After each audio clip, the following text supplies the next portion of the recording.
Oh boy.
Hi, everybody. Welcome to the Maintaining Your Balance webinar. We just want to give this a few more minutes while some other guests sign in, and then we will talk more. So, thanks.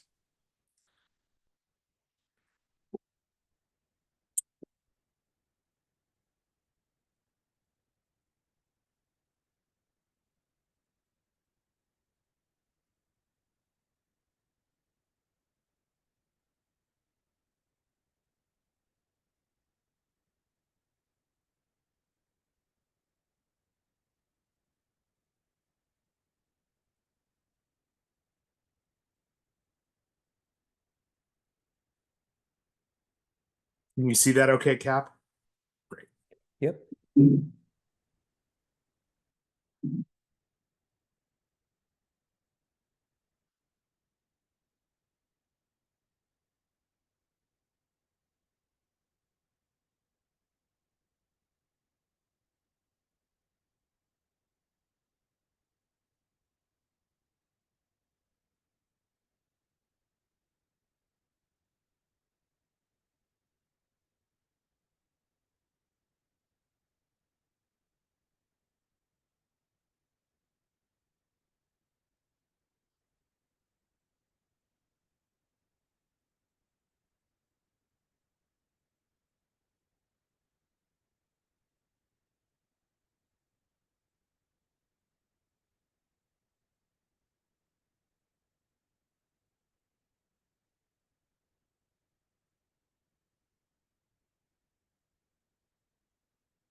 Okay, well, why don't we get started? We have quite a few people logged in, probably more are going to be trickling in as we talk. So, welcome to the Keeping Your Balance webinar about maintaining your own well-being in your first year as a student. And welcome to all of you to Villanova University. We hope you're having a great summer and enjoying yourself and kind of in a way getting ready to come join us and be part of our community. Maybe we should just take a minute and introduce ourselves here. I know my name says Edmund on the screen, but I go by Ted. I'm Dr. Ted Riccio, and I'm the Assistant Director for Clinical Services at the University Counseling Center at Villanova. And Cap, do you want to introduce yourself? Sure, yeah, thanks for the opportunity. Pleasure to meet you all virtually. My name is Cap. My full name is Kapil Nayar. I'm a PhD as well. I'm a LPC person. I'm one of the staff counselors here at the Counseling Center with a primary focus on clinical coordination. So being able to connect folks to off-campus resources is also something I do as well. It's a pleasure to meet you all. Which Cap is very helpful for us in his role. And that's one of the things we do at the Counseling Center. And we'll talk about our services and what we offer. Although, don't panic and feel like you've got to get all the information from us right now, because all through your orientation, when you get to school, you'll get information about our services and lots of other services on campus. Um, but maybe let's talk about what Cap and I are going to be talking about tonight. Um, this is we want to give you some information about the counseling center on campus, some information about resources on campus, but we also just want to give you some tips and some thoughts on how to manage some of your stress coming in the door here, because we know this is a big transition for you. And like any transition anyone ever goes through, it usually comes with stress, anxiety, loneliness, tough feelings. In a way, I have a tendency to spoil my own presentation, but like in a way, some of the advice we have to give you tonight is to almost feel like it's better to expect some of those feelings and prepare for them and kind of think through what will I do to help myself than to feel like, oh God, I can't ever feel that way, if that makes sense. But we're not necessarily here tonight to talk about specific questions about campus life. Um, you'll get that information all throughout orientation, but we will leave some time at the end of this program for questions. So if you have questions you want to ask Cap and I to see if we can be helpful for you about whatever questions are about adjusting to being at school, then please type it into the chat and we'll do our best to respond to those questions. Um, there's also both of our emails here, and if you have specific questions for us that are more personal for you, you're welcome to write us. And everything, whenever we do a group at the counseling center, everything we talk about there is confidential. But when we do a group counseling session, it can only be as confidential as everyone agrees to make it. So if anyone does write into the chat tonight and shares something personal, please let's keep that confidential. Please don't share what you hear here outside of the webinar without their consent. At the same time, this is more meant to be more broad tips and ideas about your first year at school and how to adjust to life here. If you have a more specific personal question, you're better off emailing me and Cap privately. Um, and yeah, please don't share what you hear here from another webinar member without their consent. So, Cap, do you just want to talk a little bit about the Counseling Center and what we do? Absolutely. And just for ease, I'm going to enter in our emails and our university counseling center website in the chat for anyone Thank you. that wants to copy it. By all means, feel free to. So again, the University Counseling Center, we're in the health services building here on campus. We're in room 206. Hours of operation are typically Monday through Friday from 9 a.m. to 5 p.m. All services, kind of echoing what Ted mentioned here, are confidential and also free to all students here at Villanova University. We offer individual and also group counseling. We'll spend some time going through the different groups later in this presentation, but just know that we offer both. We also offer urgent same-day appointments, and those can be scheduled from our university counseling website. You can call in to schedule those sessions as well, and also just walk in. Just know that all of those options are readily available. Our center also has a private waiting area for everyone's confidentiality and comfort.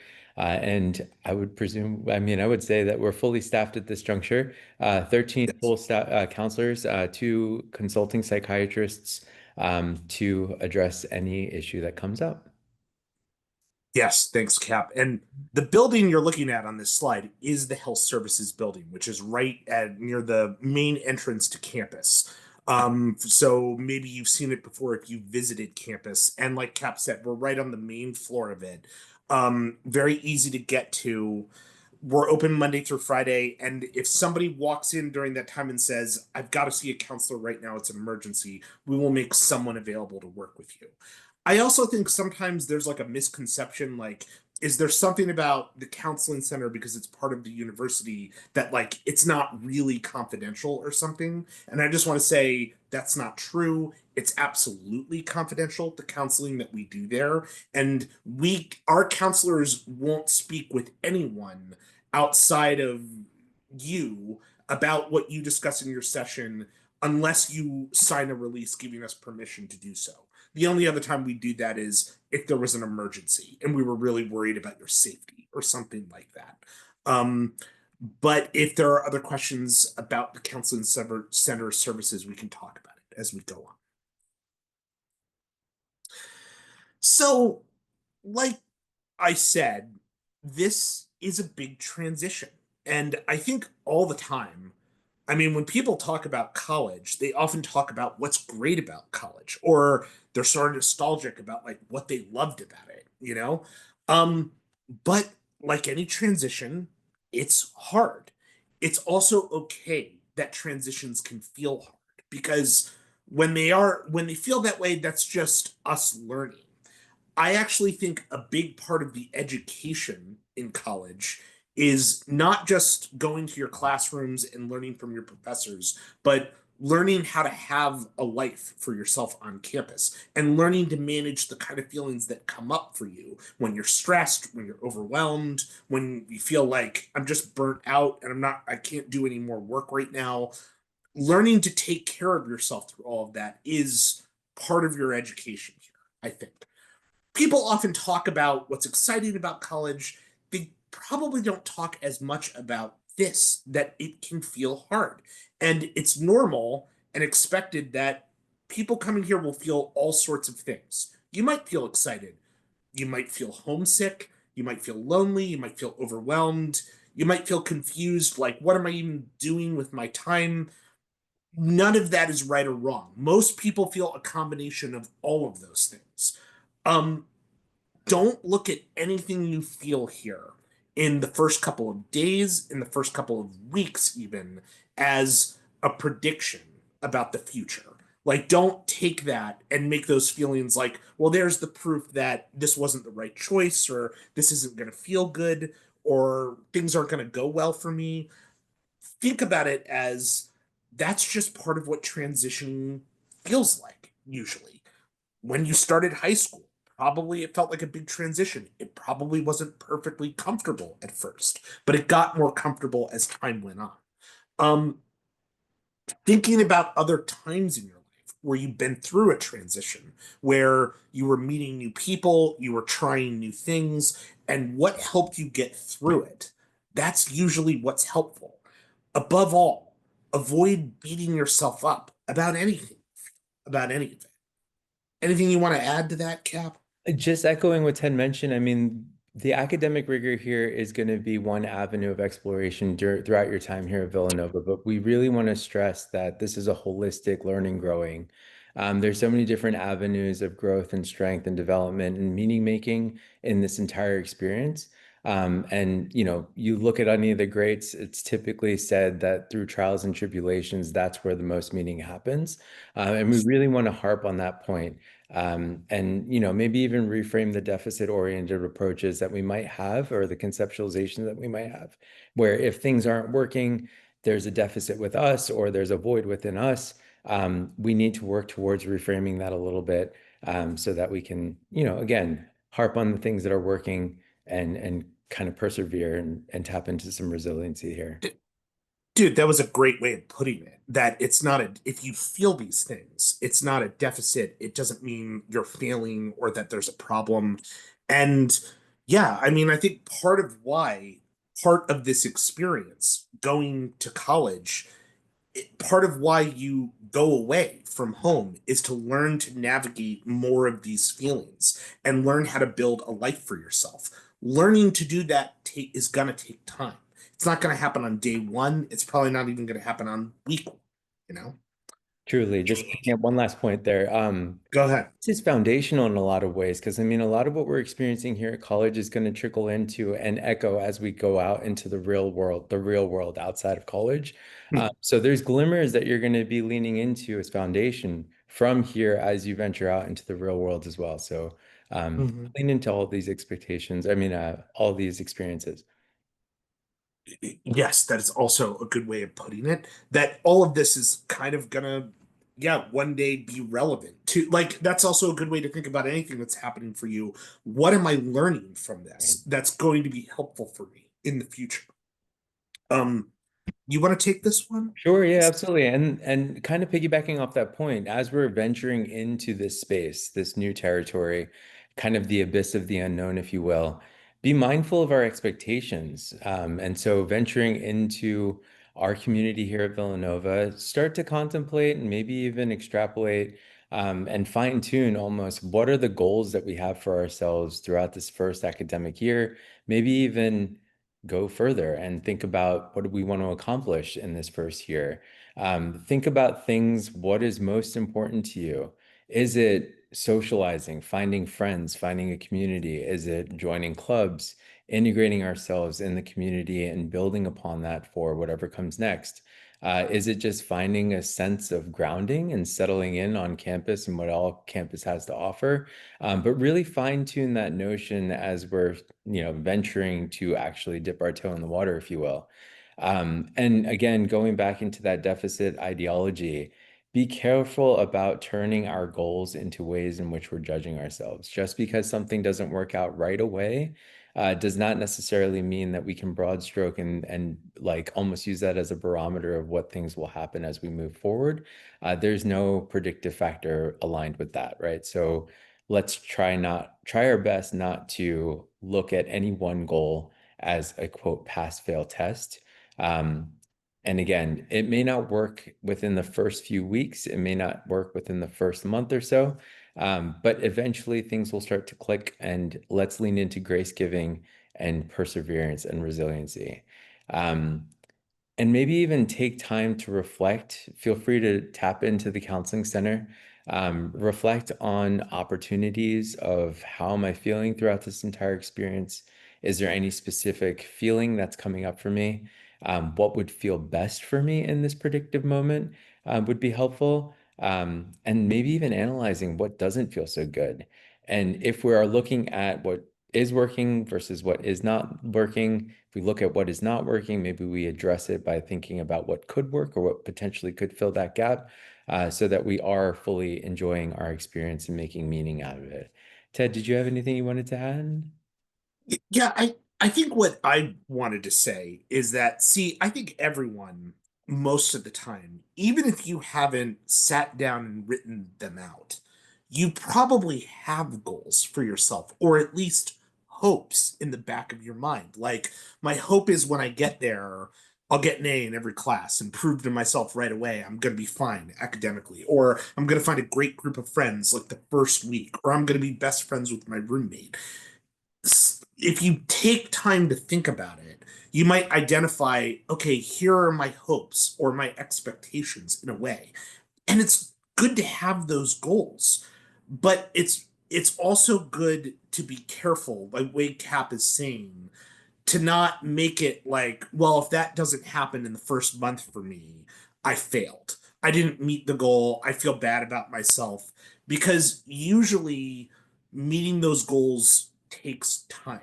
Having patience and in a way trying to think about this like less about am I succeeding or failing at adjusting to school or something and more about well just like what am I feeling as I go along here? Like, what feels good right now? What doesn't feel good right now?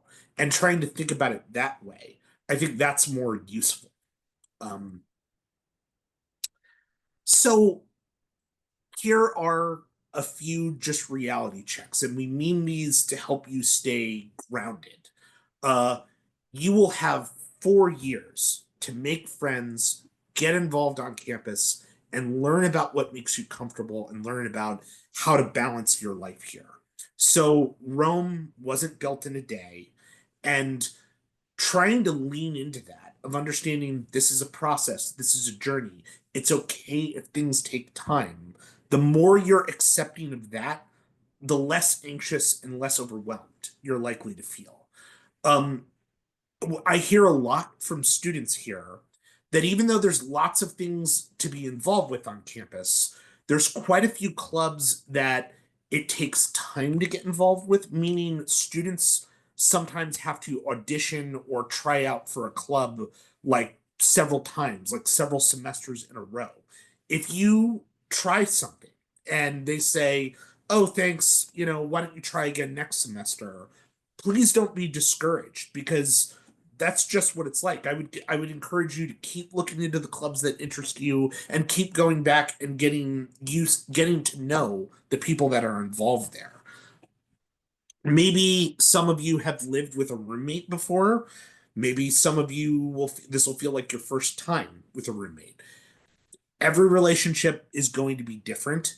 And just like any friendship, it'll probably take time for you to get a sense of what is my relationship with my roommate going to be like. It could be that you're going to be best friends. That happens. Some people are just like, yeah, from day one, we hung out all the time, and I actually lived with them all 4 years. Or it could just be, yeah, we lived together. We got along enough okay, but I had other friends. We kept the peace, and that's it.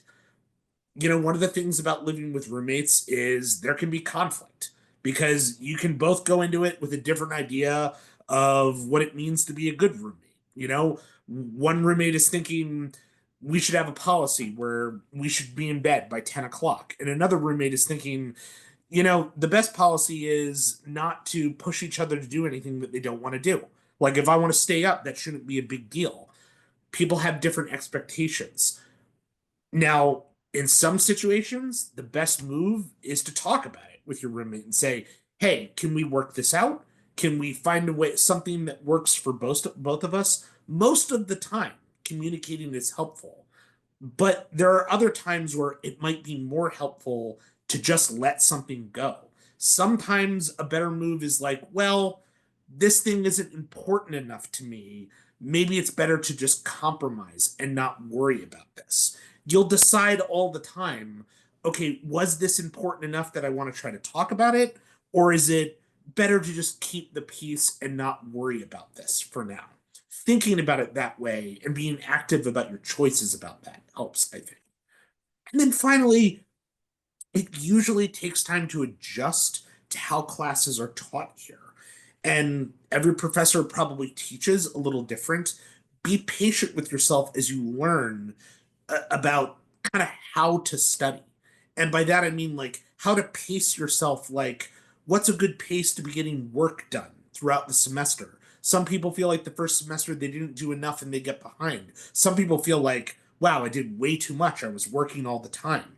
You're going to have a lot more free time, but give your be patient with yourself throughout the next couple of semesters as you adjust to taking these college level classes. Anything you want to say about that, Cap? No, I was just going to echo a lot of what you mentioned, Ted. I think a lot of this falls back on previous slides in a lot of ways. I think that these are all learning experiences and opportunities for growth. And I think that if we were to look at kind of what this information entails as far as interacting with our roommates and how every relationship could be a little bit different and how, the academic rigor could be exposing something that's a little bit different from what we were exposed to previously. All of this translates beautifully into what's to come moving forward. So, I mean, I think this is a really foundational opportunity. And maybe if we reframe it as an opportunity, we can learn to engage with difficult people sometimes, or some folks that might be a little bit different from us. Navigating spaces, be able to assert oneself, conflict resolution comes up, and then also being able to integrate and learn new skills along the way, Mm, this entire process to, again, have that holistic learning opportunity. Um, yeah, so that's what came up for me. sure. Um, and by the way, we're gonna get there in a minute. I feel worried we're coming across as too doomy and gloomy or something like, oh no, you're gonna encounter all these terrible things and have these terrible feelings. It's more like the message is don't judge yourself if everything that happens doesn't go perfectly, because that's part of the experience. But I also think, and here's another important reality check, I think the number one thing that I hear students talk about that's stressful for them during their first year here is what should I do with my time? Like, you'll go to class a few hours a week. You might have other things you're involved with, or you might come here and not be involved with anything yet. You'll have lots of free time in your dorm room and on campus through the weekends, through the evenings. Students, their first semester in their first year, are usually feeling like, what am I supposed to do? Like, should I be going out? Should I be staying home? It's also hard because you're around a lot of people a lot of the time and you're still getting to know them.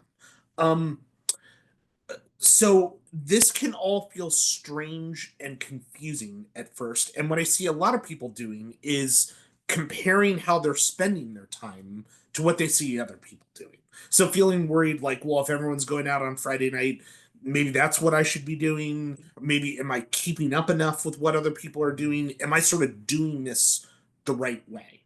And I think all the time, I'm just encouraging students to start thinking, even from the get go, what would feel good for you? Like through the weekend, if you were home, like what would you do? How would you do it there? Like trying to give yourself permission to enjoy yourself and use your time the way you want to use it instead of stressing about, am I doing this right? Should I be doing something else differently? Try to think of like everyone needs downtime. So everyone needs to rest and feel restored, whatever that looks like for them. And I'd encourage you to try to give yourself permission to do what works for you here when you have time, not to get overwhelmed and stressed out and criticize yourself about what you're doing. I fully agree with everything you mentioned, Ted. I think fear of missing out is definitely a real thing. A lot of people, it's palpable, especially freshman year, with regards to comparing, contrasting that which others are doing versus what we're doing, especially if you're in like the academic rigor here is no joke. So just be mindful of that. And comparing, contrasting is only goes so far. And so, as Ted mentioned, ensure that you're filling your cup. Do that which feels good for you, that feels right by you, and ensure that you're restoring yourself, relaxing yourself, caring for yourself in a way that you could be effective, not only academically, but just as a human here on campus as well. Yeah. And have some fun, Absolutely. right? Like have a good time. I think that another message I think we often get about college is it's a time where you are supposed to get out of your comfort zone. And to some extent, yeah, I think that can help you grow, like meeting new people, trying new things, uh, joining groups and organizations that maybe you didn't think you would be a part of initially. All of that can help you grow, but there's no rush to do any of that. There's no, and I think students all the time come here with this kind of mission. Like, I got to be doing this all the right way the first year. My weekends have got to be awesome. I got to show everyone I'm like killing it, kind of. And I think the sooner that people give themselves permission to do what feels natural to them here, the better they feel. So the sooner they're kind of like, well, the things I did at home that helped me relax, how can I just let myself do them here? Then the quicker they start to feel like campus is home for them. Um, and again, ask yourself, if you were home, what would you do? What would feel different? Often we feel something like, well, I'm around so many people and I don't know them and they don't know me. So is it really okay to do this? But really, probably it's only going to help you to let yourself do the things that feel most right for you. Um, I hope that's helpful, what I'm saying. Truly, that checks out. And I think lean into grace with regards to the cadence of everything organically happening the way it's supposed to happen in the synchronicity of where we are. And I think if we are able to do that, give yourself permission to, again, just allow for the process to occur as it's occurring and constantly reinforce the fact that you're exactly where you need to be at the right time as it's supposed to occur. Yeah. And that's all part of learning, Right. really. Um, a note about visiting home. So I know that some of you will live close to home and visiting home will be an option, and others of you will be waiting for breaks to go home and visit for the first time. I want to say if you are close to home, there's nothing wrong about visiting home when you can. But just be honest with yourself about what you need. Like, if it feels like, yeah, I really got to go home, I would feel better just seeing my family, seeing my friends there, being around all that, then you should do it. You're not failing in any way. You're not doing something wrong by visiting. At the same time, be careful about falling into a rut where you're avoiding campus. Like, if you're going home a lot and it kind of feels like a way to not be here, then again, it's not like any one night or any one weekend where you go home is a problem. It's just in the bigger picture, what do I need to help myself feel more comfortable there? What things can I be doing to help myself sort of like calm down, relax, and enjoy myself there the way I do when I go home?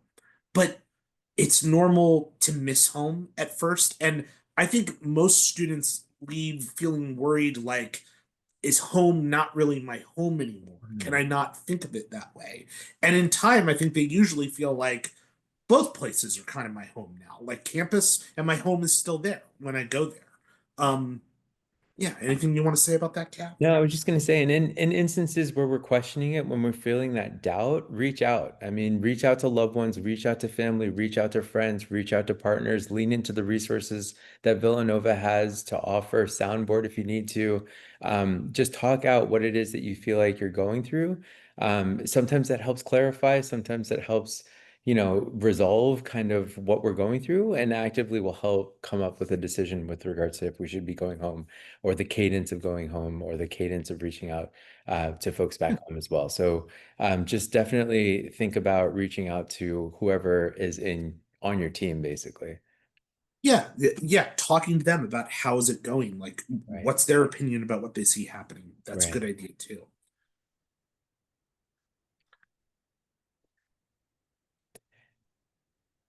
Do you want It's to? yeah, I'll do it. Yeah, that's cool.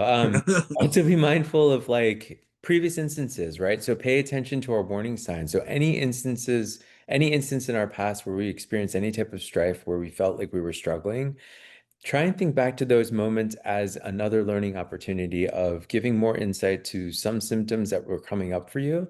Granted, not 100% of them will match in every specific instance of strife, but maybe that's a learning opportunity with regards to figuring out the barometer of what's coming up. And again, strife is different for everyone, so specific symptoms may not be identical for everyone. But looking at things and analyzing them a little bit to identify and give you a roadmap of what's coming up for you in a specific instance could absolutely be helpful. Some examples that we've included here is things like saying yes to invitations, but like internally feeling dread or like not looking forward to them or feeling as though we want to isolate from them. Other ways that this can show up is having difficulty falling asleep. Maybe we're ruminating, maybe we're thinking about specific instances or some sort of dread that might be coming up that's preventing us from being able to go to sleep. Any shifts or changes in appetite that could occur. Again, kind of echoing this, but like skipping out on seeing friends or avoiding seeing friends potentially skipping out on social situations, skipping classes, for example. Sometimes this manifests as not able to, inability to focus or concentrate.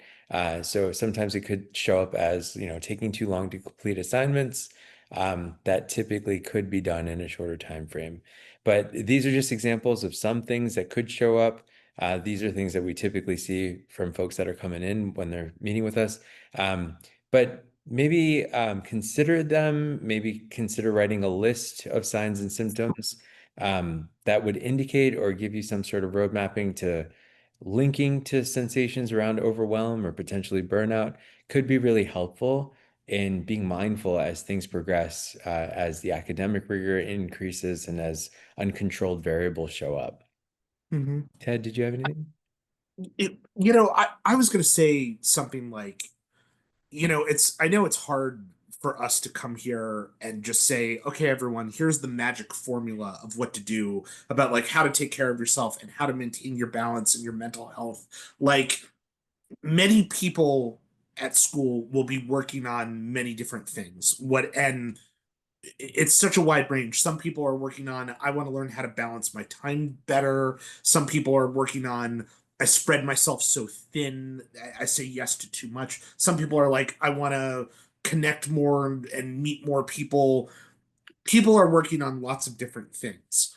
But I think all the time, what they don't do when they're having a hard time is give themselves permission to just like acknowledge that and take care of themselves. Because what they just stay focused on is like, well, how's it going? Like, I should be doing better. Like, this should be going better. I should have aced that exam. I should have whatever is on their mind.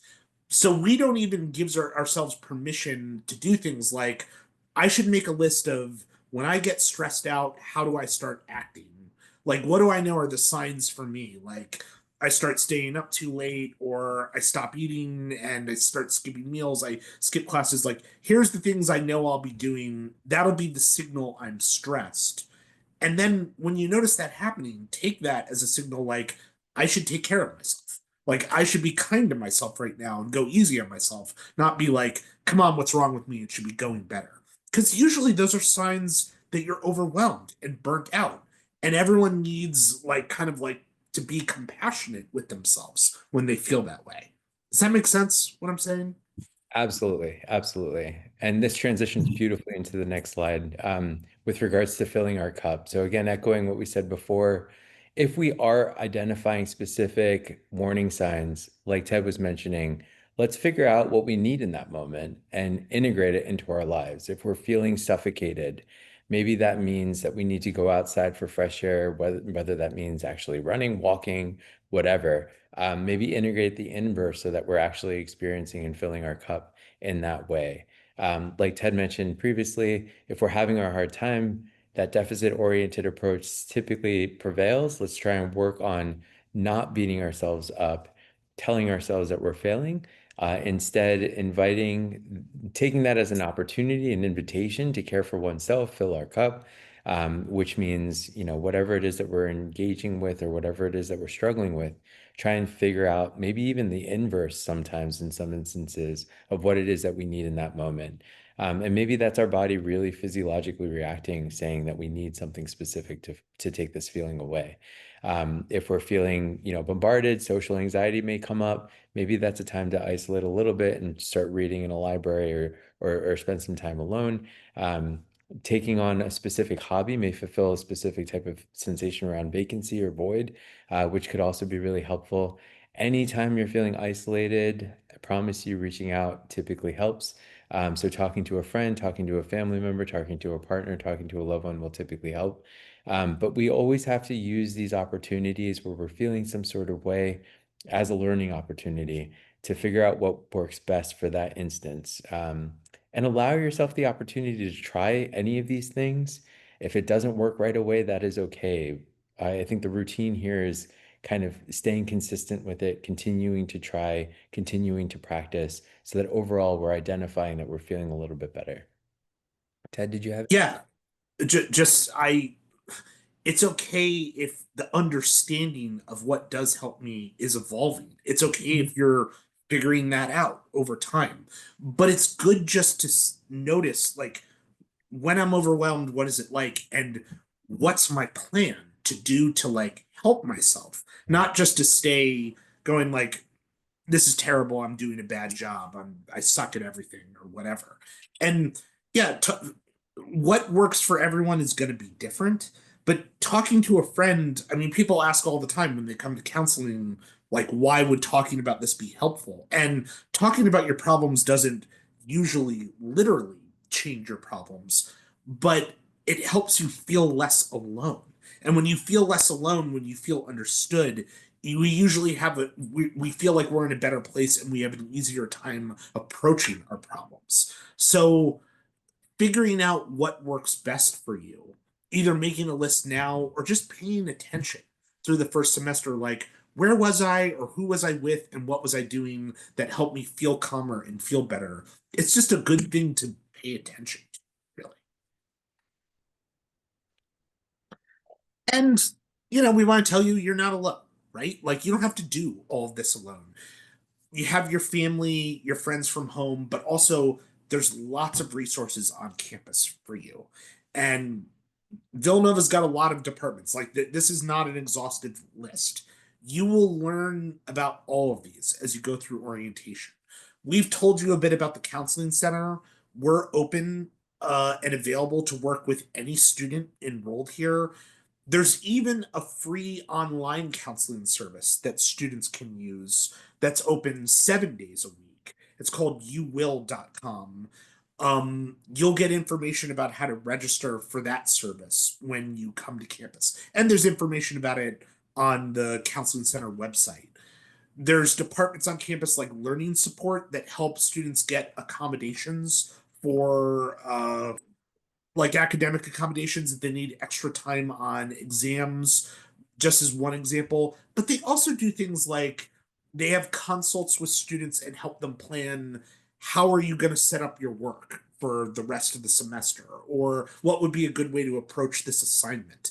Learning support helps students with all of those things.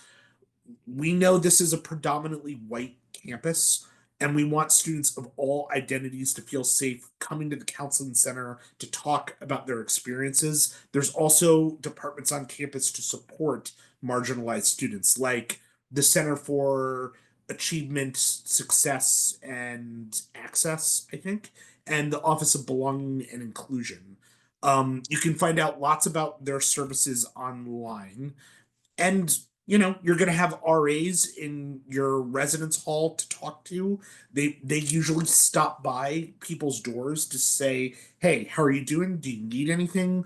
And they'll spend time chatting with you if you have questions or if there are things even that you're upset or stressed about. And I think the Office of Student Involvement is a great department to know about because they know about like everything that's going on campus, like every club, every student run organization. If you set up a meeting with them, they can sort of help you pin down, well, here's a few things you could go get involved with if you're looking for things to get involved with, whether that means like auditioning for a club or it's just like anyone can join this. They can help you plan that typically. And I put oh no, wait. Oh my gosh, I left out the Oliver slide. I am so sorry about this because one of the best slides, maybe I can bring it up right now. Hold on. Let me see if I can do this. So this is you see this, right, Cap? Did I bring it up? Okay. Yep. This is our Yep. therapy dog, Oliver, and he's kind of a celebrity on campus. Um, so Oliver, Dr. Candace Post, one of our therapists, owns him. He's a very well behaved, well mannered dog. He's not at the counseling center every day, but if he's there a couple days a week, and if you want to request Oliver come to a session with you, we can try to set that up. Usually he comes in and just lies down next to people and just lets them pet him. So that's available at the counseling center. And there, I think we even have some days where Candace brings him out just to be like pet and meet people. So you'll hear about those dates. So if you're a dog lover, get ready to meet Oliver.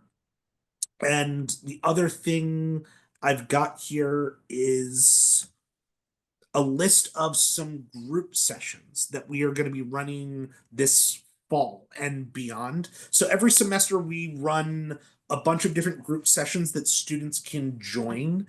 Joining is usually pretty easy. Mostly what you have to do is just contact the counseling center, say you're interested in the group, and usually they'll set you up to have a meeting with the group leader. Although in some cases they'll just say, sure, you want, like, here's when the group is meeting and here's the time. Most groups meet at the counseling center, but sometimes they meet different places on campus. And all of these groups are usually just a chance for students to get together and kind of do either group therapy or just have a conversation with each other. Um, for example, the Let's Talk Life in Your First Year of College group, I'm going to be heading up that group this year. And in orientation, there's actually going to be like a meet and greet if you're interested with that group. Um, so you'll get information in orientation about when that meet and greet is. There'll be some food there. And if anyone wants to stop by to ask questions about the group or sign up to get more information about that group, that's a good time to do it. But other groups we have, like a DBT skills group, which is dialectical behavioral therapy, which is headed up by our own director, Dr. Natalie Edmund, who's sort of a guru with that kind of therapy and kind of helps learn skills to regulate, calm down your nervous system, that kind of thing. Um, if you are a first generation student attending school, we have a support group for you, graduate student support group, LGBTQIA support group. Um, a loss of a loved one group is like a grief related group. Uh, protecting peace in a polarized predicament, coping with political stress. We know it's a really turbulent time right now in the world, and we want to have for students to have a chance to gather to talk about how they're feeling and what they need. Roadmaps for life transitions is kind of like life skills. Uh, Substance use and recovery is headed by our own substance use counselor, Mr. Sean Dinan, who's great. And Wind Down Wednesdays is a chance for students just to get together. So if you want more information about any of those groups, you can scan this QR code for more information, or just contact the counseling center or contact us, and we will get that information to you. Just to add, I believe all of this information is also listed on our website as well. And sorry to bombard. I wanted to give you access, you all access to all the groups that we mentioned earlier. I lit up the chat. I apologize if that was too much. No, no, I need you all to have it. I think it's good that you did that. Um, we're gonna hang out for like a few minutes here. Do people have questions for us about anything that we discussed, or questions about trying to adjust to campus, or anything that you think we could be helpful in answering? If so, please go ahead and type them in the chat.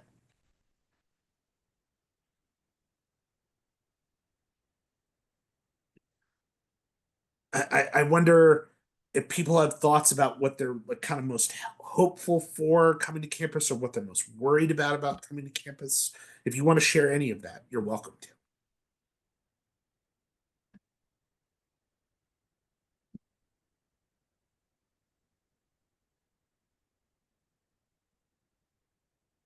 Let's see.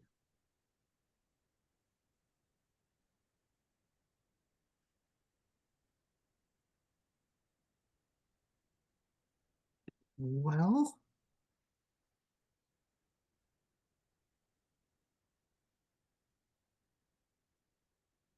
but wait. Oh, okay. We got a question here.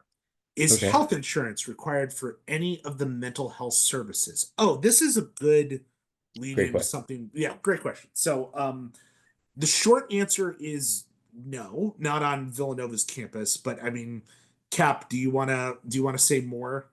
For sure. I was So thinking maybe do you want to talk about like your role a little bit yeah, more? yeah, yeah, for sure. That's perfect. Okay, so part of my role as clinical coordinator is working with individual students, their families, and then also off-campus providers. So, as Ted mentioned, on campus at the counseling center specifically, there's no need for insurance for our services at the counseling center. However, if you were to access something off campus, more than likely insurance would be more favorable, is what I'll say, um, just so that you have reduction of cost. Otherwise, if we were going outside of insurance, typically copays, deductibles wouldn't matter, and you'd be doing an out-of-pocket payment. And I'll say this out loud that the costs get high very quickly. And so we would probably opt in for an insurance covered provider in the area. I would be able to take whatever insurance you're coming in with, do a search for you within the area. And of course, we'd have a full out discussion with regards to specifics, if you had any preferences or anything for consideration, to find the appropriate provider for you. And I'm happy to have the conversation with that provider to ensure that they take the insurance. We'll talk about copays, deductibles, all of that jazz that no one likes talking about. I'm happy to do it. And then we'll get you connected. Oftentimes I'll triangulate and actually make the calls to set up that first appointment for you all, just to streamline the process and make sure that you're getting the care that you need. And just so we're clear on like where CAP comes in, I mean, there is no hard and fast limit on the number of sessions you can have at the counseling center. Most students see us for like a short term stint, like in the ballpark of like 4 to 6 sessions. But everything is kind of treatment based, meaning every counselor is working with every student to figure out, like, okay, what is the best plan? Like, what do you need? Do you just need short term counseling? Do you need long term counseling? The majority of the time, if someone needed more long term help, what we would do is try to work with them, and CAP might be involved in that process to try to connect them to somebody off campus that they can work with long term. If, on the other hand, somebody didn't have resources for that or something else was getting in the way, we would do our best to keep working with them to support them, or we would help them figure out a plan that will work with them long term. Like sometimes we find low fee options that don't cost that much money, even if you don't have insurance. So every counselor works with every student to sort of figure out what is the best plan for them. I hope that is clear what I'm saying. It was, yeah, that was a great question. Yeah, good question. Other questions? Oh, maybe with thank you so much. You are welcome. I hope this presentation's been helpful for people. Um, if it is determined that a treatment requires more, how does scheduling with on-site psychiatrists work? Oh, okay. Another good question about the counseling center. Um, so we have two part-time psychiatrists. Scheduling with them is pretty simple. And maybe I should also say this, like, we are a pretty well-used counseling center, but most of the time it doesn't take more than a couple of days to get an appointment. Unless it's like the middle of the semester and things have gotten really busy, in which case it could be like a week or even a little more before you get an appointment. Most of the time, though, we preserve some space so that people can get in within 24 to 48 hours if they call and say, I really need this. This has got to happen. So our psychiatrists have more limited hours, and normally you'd be meeting with a counselor before you ended up meeting with a psychiatrist. Normally, sometimes you can call the front desk and they might make an exception for you. But scheduling with a psychiatrist is really easy. I mean, all you have to do is express you want to meet with one, and we'll set you up with one. Sometimes our psychiatrists prescribe for students. Sometimes they're like, sure, if you've had a medication you've been getting at home, I can extend it for you here. They do things like that. Other times they're kind of like, I don't really prescribe this, or it wouldn't be best for me to prescribe it since I won't be available in December or the summer or whenever the school's closed. So let us help you. Well, let us give you medication now but for the long term, we got to find you an off-campus psychiatrist. But the short answer is getting into that appointment is not that hard to do, but usually you need to meet with a counselor first, if that makes sense. Does that all sound right to you, Cap? Yeah, that's accurate. Yeah. And as far as scheduling is concerned, you can call the front desk. You can reach out to any one of us via email. We'll set you up with a counselor, and then we'll be able to triangulate and get you connected to one of the psychiatrists that are in-house. Yes. Are there questions? Medication management. Great question. Yes.